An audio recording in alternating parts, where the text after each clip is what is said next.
Hey there, welcome to another video from Equefit. Today we're going to talk about gait protocols. The gaits are the places where people get hurt the most. And so we really need to pay quite a bit of attention to how we're taking horses both in and out of gaits. Whether they're going in and out of their stall, whether they're going in and out of a paddock or the pasture. The protocols around how you take your horse in and out of the gates are going to be very important. Okay, it's going to make the difference between whether you stay safe or not. Now, it's a little frosty today, so my friend Blue here is a little giddy about going out into this paddock. So it's kind of a good idea that you see what it's like not to have a very calm horse that's just walking in and out of a gate. So what I want to show you is that when you come to the gate, it is your responsibility to make sure you do two things. One, you keep control of your horse, and you also keep control of the gate. So as we go in and through the gate, now there's no horses in here, we'll demonstrate what it's like to take two horses and also take a horse in when you've got other horses there. But for right now, I just want you to catch what the procedure is. So we're going to take Blue into this paddock. Now the first thing I do is I leave him there. I want to control the gate with one hand and can control him with the other. So you see I've got him in my right hand. Now this particular gate will swing both ways. If you don't have a gate that swings both ways, then you're going to have to maneuver to make sure that you are able to keep control of both him and the gate. Okay. Now it's important that I stop him here because I don't want him to get anxious. You know, he might be anxious about going out, and I don't want him crowding my shoulder. So I want to make sure he stays out of my bubble for a little bit of time until I call him to come through. Well, so he's nibbling.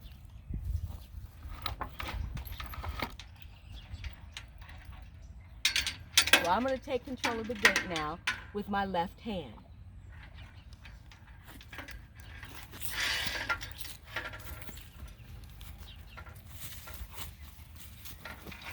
Good boy. So I still have control of the gate with my left hand, and I still have Blue in my right. Yes, I know. What a good boy. So this way I can lock the gate if I need to. I can just hold it against my hip right here. There's no horses in on either side of this. Okay? Now, if I want to come back out, say I've gotten him out of the pasture, out of the paddock, and I want to bring him out. I still want to back him up so he's not on my shoulder.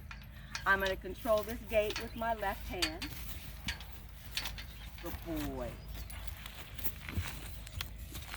And back up. Good boy. Now I still have him in my right hand, and I still have the gate in my left. Now we have our two girls that we're taking out to the pasture. And we're going to do the same thing here. We lead them to the gate. I've got them in one hand. I unlock the gate with the other. I control the gate. Now in this case, I'm going to push it out towards them, bring them in. And as you notice, now these two girls are accustomed to walking with one another very well. And so as I close the gate, I make sure that their eyes are on me. Notice I do not let them go and look towards the pasture. They come back towards me before I allow them to go anywhere. Now bringing them back through, I'm going to open the gate, let them come out. And as they come out, again, I'm going to ask them to turn around, eyes on me. I've got them in my right hand. I control the gate with my left hand, lock it, and there we are with two horses going in and out. So you've seen the process of taking one horse into the gate and out of the gate, and two horses in through the gate and out of the gate. And the process is the same.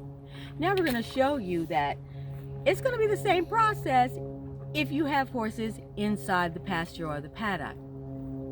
The difference is you need to make sure that you are controlling the horse, controlling the gate, and that you are not placing yourself squeezing in between the gate or squeezing in between the horses, because that's where people generally get hurt. Now, if, just as you see, I've got horses in here, these are his pasture buddies that are inside that gate already. So before I even approach that gate, I'm going to make sure that this one is not up on my shoulder as I go to unlock the gate. He needs to maintain his distance out of my bubble.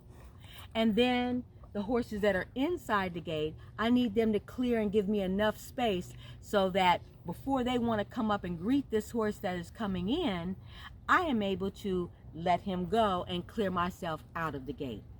Now, you don't have to be mean about doing this, but you do need to be able to shoo them off that gate, because they're not thinking about you and your space when they're running up to greet their friend that's coming in. So I'll simply take the end of my lead rope and I will swing it, just sort of twirl it. And you can see right now with this one, he's backing up already, even though I'm not really aiming at him, because that's throwing energy at them that they really don't want. So they'll back up out of that space. So I'm still going to have him in my right hand, and I'm still going to control that gate with my left hand. But I am going to make sure I have a good distance between those other horses before I take him in. Come on.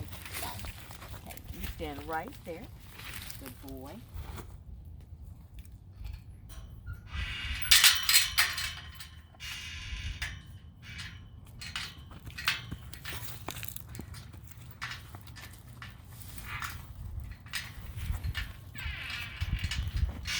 Good boy.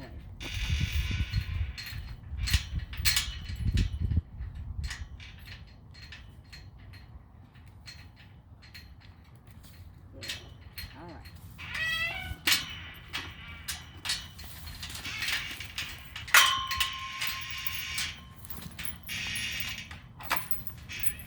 So that kind of concludes our video on the protocols around taking horses in and out of gates.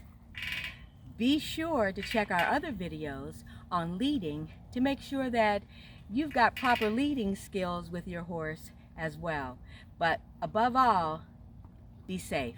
Make sure your safety is above everything else.